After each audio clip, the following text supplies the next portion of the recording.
오늘 예배 드리시는 모든 분들 위해 주님의 평화가 함께 하시기를 기원합니다. 우리 좌우에 계신 분께 주님의 평화가 당신과 함께 하시는 한 해가 되세요. 이렇게 축복할까요?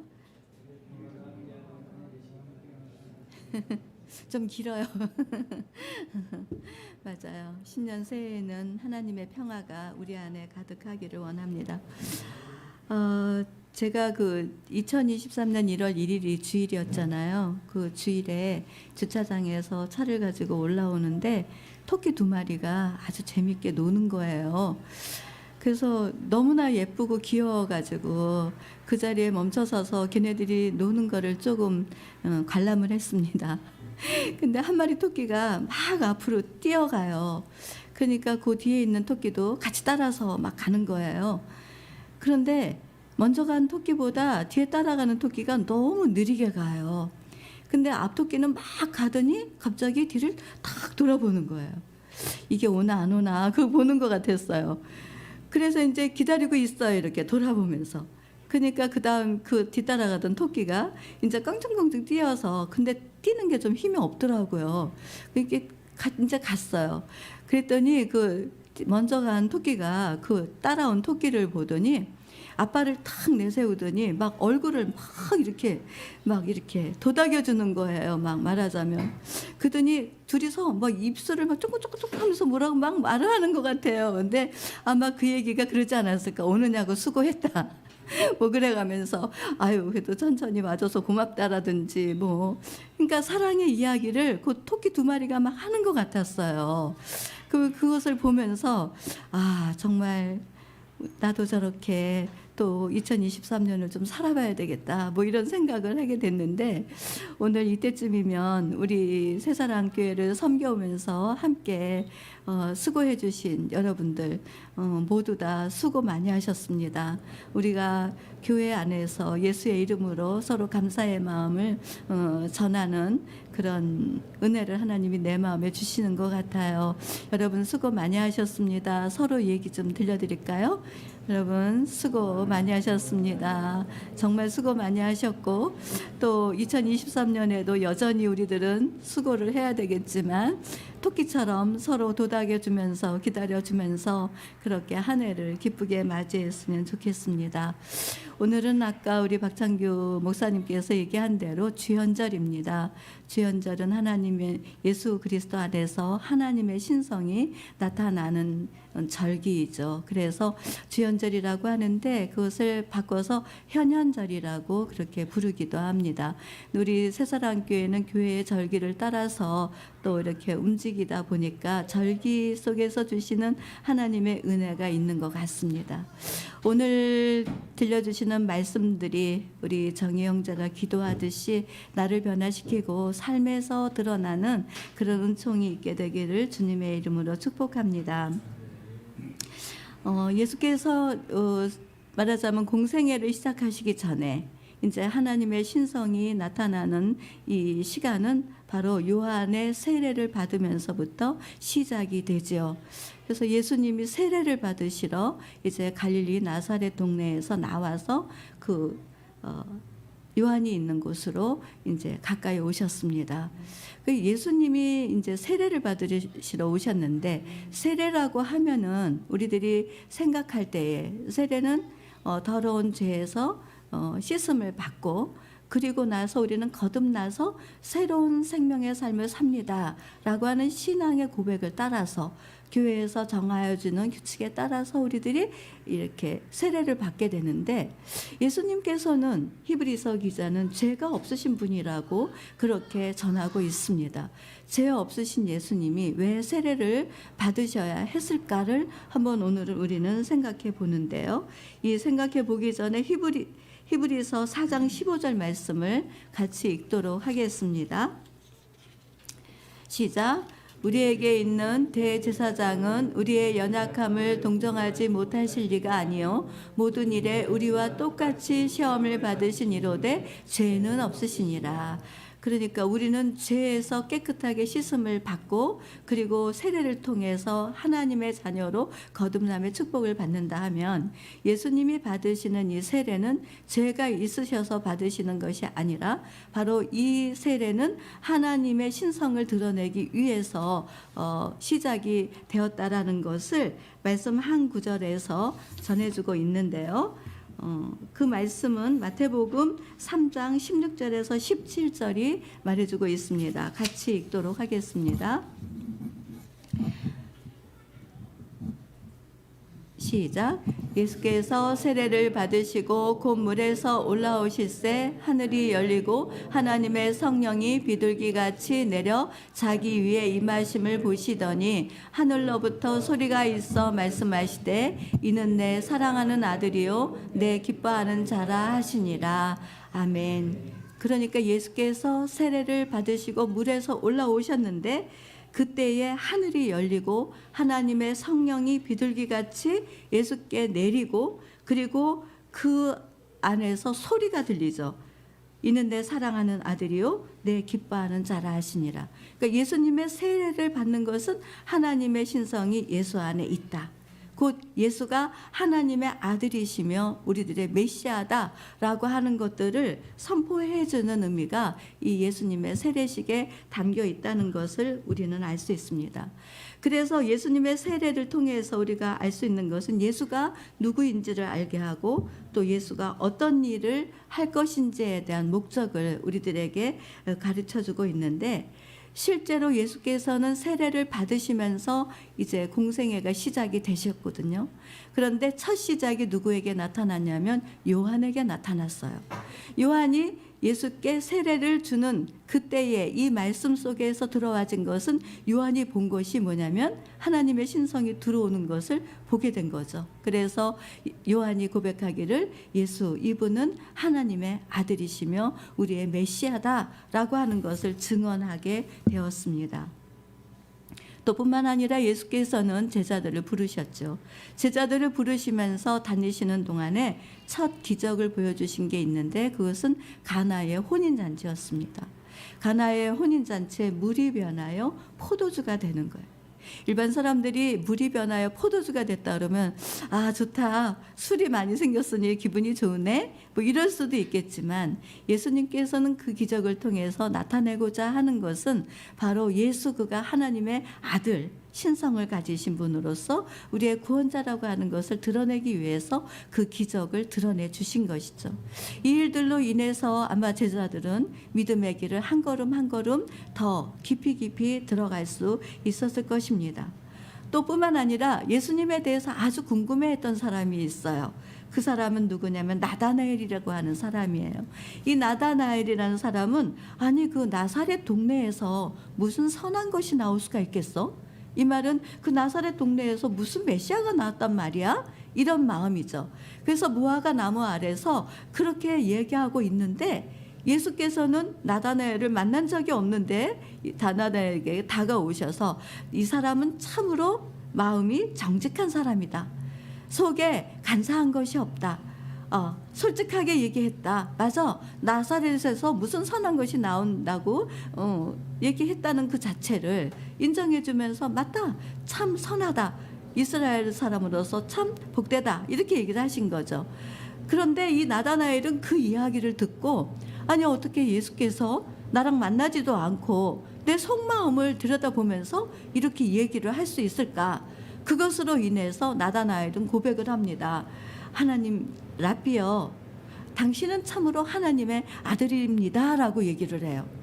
즉시 그렇게 말을 하는 거 보니까 이 사람에게도 예수님께서는 당신이 하나님의 아들이라는 것을 나다나엘에게 보여줌으로 인해서 증언을 하게 그렇게 만드셨다는 것을 알 수 있습니다. 이처럼 예수님께서 나사렛에서 자라난 목수의 아들로만 알고 있었던 사람들 앞에 하나님의 아들 메시아로 시작된 것은 세례를 통해서 밝히 드러나게 된 것이지요. 예수를 믿고 세례를 받은 우리들도 예수님과 관계를 맺었기에 요한이나 니고데모처럼 또 구약시대의 시편의 다윗이나 또는 신약의 시므온의 고백처럼 예수님은 하나님의 아들이시며 우리들의 구원자이심을 밝히 드러내게 되는 줄로 믿습니다. 시편 71편 17절에서 18절 말씀을 같이 읽어보도록 하겠습니다. 시작. 하나님이여 나를 어려서부터 교훈하셨으므로 내가 지금까지 주의 기이한 일들을 전하였나이다. 하나님이여 내가 늙어 백발이 될 때에도 나를 버리지 마시며 내가 주의 힘을 후대에 전하고 주의 능력을 장래의 모든 사람에게 전하기까지 나를 버리지 마소서. 아멘. 누가복음 2장 29절에서 31절도 같이 읽겠습니다. 시므온이 말합니다. 주님, 당신은 이제 당신이 말씀하신 대로 당신의 종을 평안히 가게 하십니다. 제 눈으로 당신이 보내신 구원자를 보았습니다. 당신이 모든 민족들 앞에 준비해 주신 구원입니다. 아멘. 이렇게 성경에 보면 예수님을 만난 사람들은 자신이 만난 하나님의 이야기를 모두 드러내고 있습니다. 예수께서 자신을 하나님의 아들로 온 세상에 나타나신 것처럼 우리들도 예수를 모시고 살아가는 하나님의 자녀들로서 이제는 예수가 우리의 소망이시며 우리의 구원자이심을 나타내는 그런 삶을 살아가시기를 주님의 이름으로 축복합니다. 예수님은 세례를 받으시는 일에 요한이 협력해 줄 것을 요청하시죠. 하지만 요한은 이렇게 말합니다. 내가 당신에게 세례를 받아야 할 텐데 어떻게 당신이 내게로 오십니까? 부탁하는 예수님의 말씀을 거절했어요. 이는 마치 요한복음 13장 6절에 베드로의 발을 씻기시려 하실 때 주님께 베드로가 주여 주께서 내 발을 어찌 씻으려고 하시나이까 한 베드로의 말과 같습니다. 이러한 반응을 보이는 요한에게 예수께서는 이제 허락하라. 우리가 이같이 하여 하나님의 모든 의를 이루는 것이 합당하니라. 이렇게 말씀하셨어요.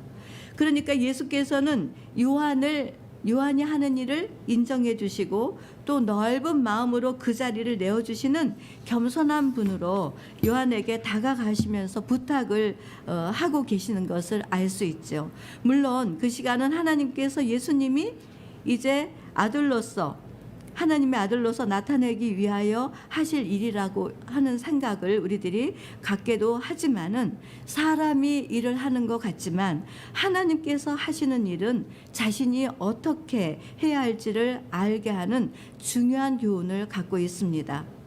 우리들이 주님의 일을 이루어갈 때 혼자 해내려는 마음이 아니라 상대방과 함께하는 일에 적극적으로 응원해주며 서로 협력해서 하나님의 의를 이루어가도록 자신을 내어줄 수 있어야 하고 말하자면 부탁도 할 수 있어야 하고 거절하지 않고 그것을 수용할 수 있는 우리의 모습이 되어야 될 줄로 믿습니다.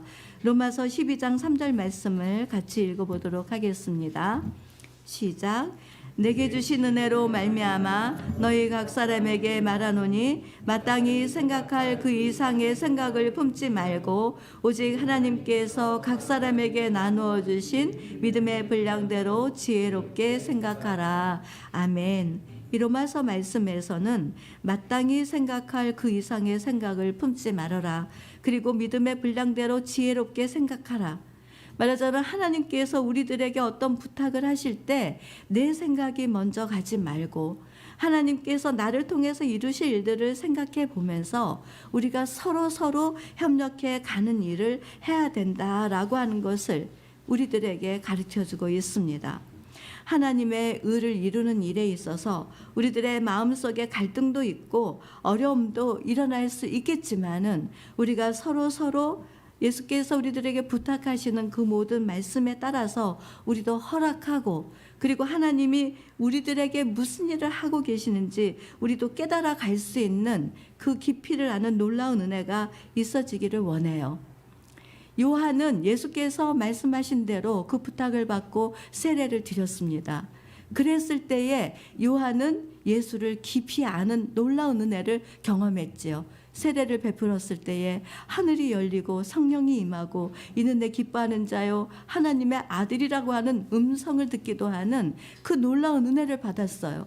뿐만 아니라 예수께서도 그 세례를 요한을 통해서 받으셨기 때문에 공생애의 첫 출발을 내 안에 신성이 있다는 것을 모두에게 드러내는 일을 할 수가 있었던 것이지요. 우리는 서로가 서로에게 우리가 서로 부탁하고 수용함으로 인해서 하나님의 뜻을 이루기 위해서 서로 같이 함께 감으로 인해서 하시는 일, 하나님이 하시는 일을 우리는 볼 수 있을 것입니다. 뿐만 아니라 상대방에게도 어떻게 역사하시는지를 볼 수가 있는 것이에요. 우리 이번에 2023년에 이제 교회가 확장되어져 가는 일을 우리는 한 걸음 한 걸음 같이 따라가고 있습니다. 우리의 힘으로는 도저히 불가능한 일이겠지만 하나님의 일을 우리가 서로 협력했을 때 하나님의 행하시는 일을 보게 되는 기쁨을 우리 모두에게 하나님이 허락해 주실 것을 믿습니다. 이렇게 마음에 요한은 내게로 어찌 오십니까? 이렇게 얘기했지만 그럼에도 불구하고 그 예수님의 부탁을 이제 들으면서 물 세례를 베푸는 그 은혜를 누리게 되었죠. 그런데 참 신기한 게 있어요. 말씀을 연구하다 보니까 요한이 예수께서 세례를 받으러 나오시기 전에 뭐라고 얘기했냐면, 보라, 이스라엘의 모든 죄의 짐을 지고 가는 하나님의 어린 양이다, 이렇게 고백을 했거든요. 그런데 예수께서 다가와서 예수의 세례를 줄 때쯤에는 내가 그를 알지 못하였다라고 그렇게 요한복음 1장에서 고백을 하고 있어요. 나도 그를 알지 못하였으나라는 말을 두 번이나 해요. 이는 마치 예수를 따라가면서도 예수를 모르는 사람들이 있는 거죠. 예수를 알고 따라가면 좋을 텐데 예수를 모르는 사람들이 있다는 것을 생각해 볼 수 있었어요.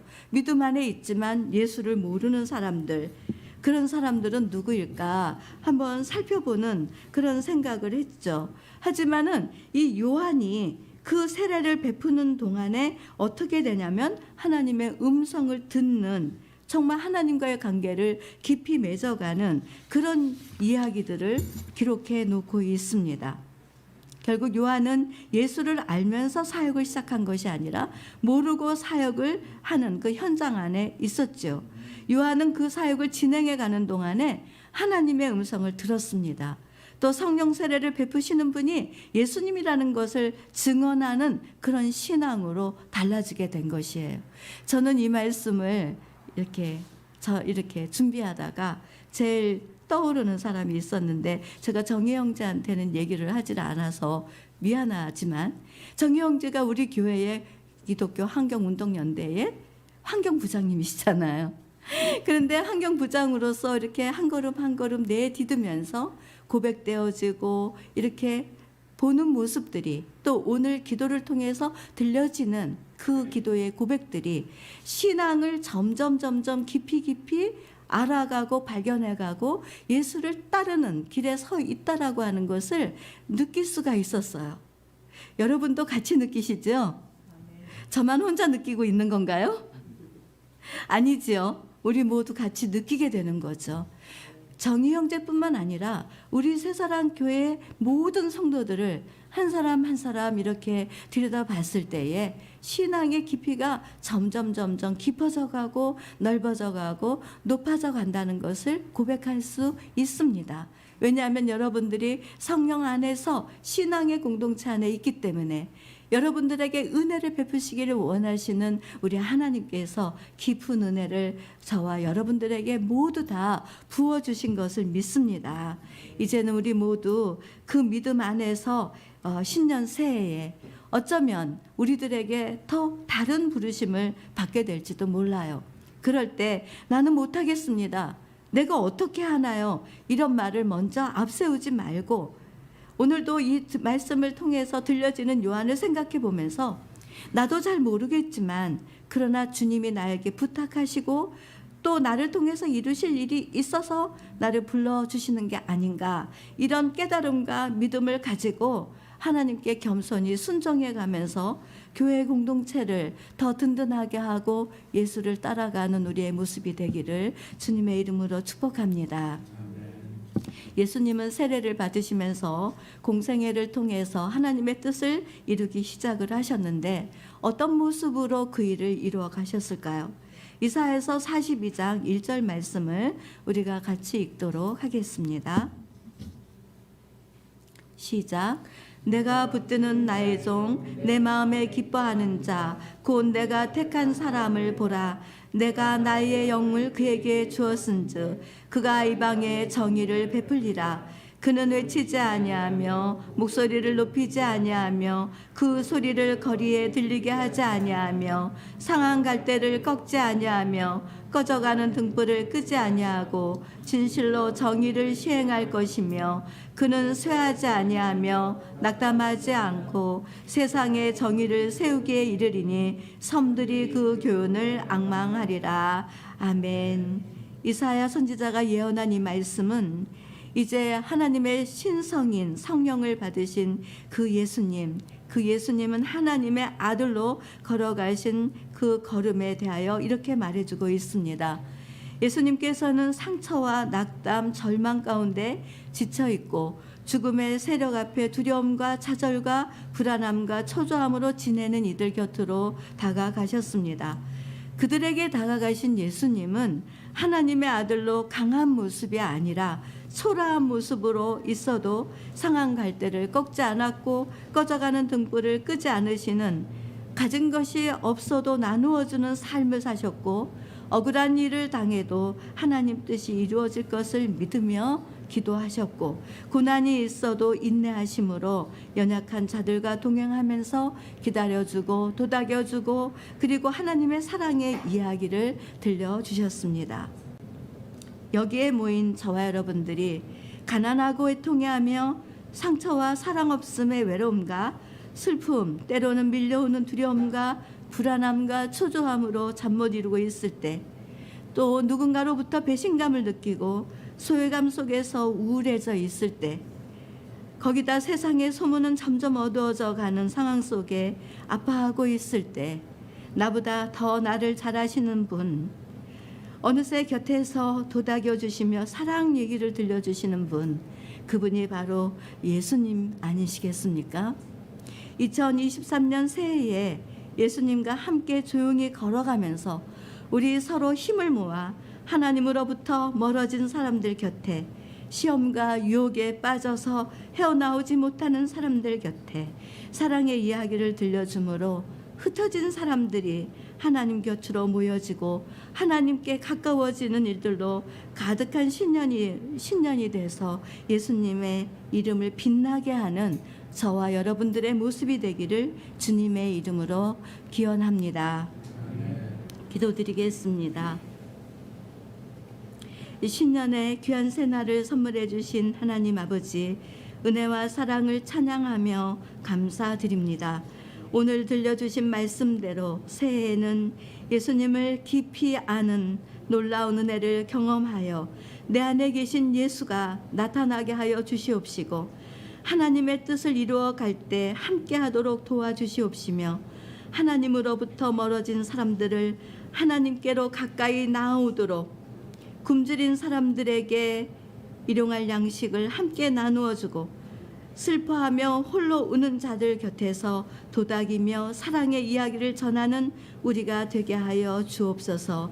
어두운 세상에 소망으로 오신 예수 그리스도의 이름으로 기도드립니다. 아멘.